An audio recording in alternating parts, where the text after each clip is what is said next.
মেঘালয়ের সবচেয়ে সুন্দর জলপ্রপাতগুলির মধ্যে এটি অন্যতম।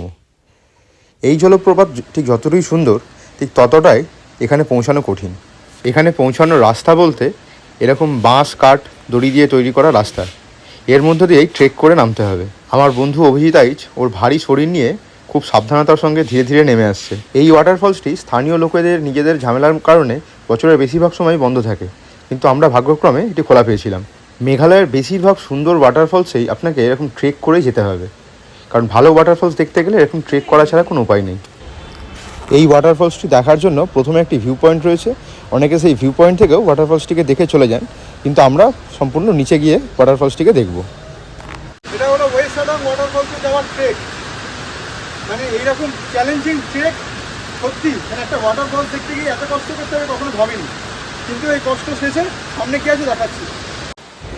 সম্পূর্ণ নিচে নেমে আসার পরে ঠিক এরকম সৌন্দর্য সাক্ষী আমরা হতে পারবো।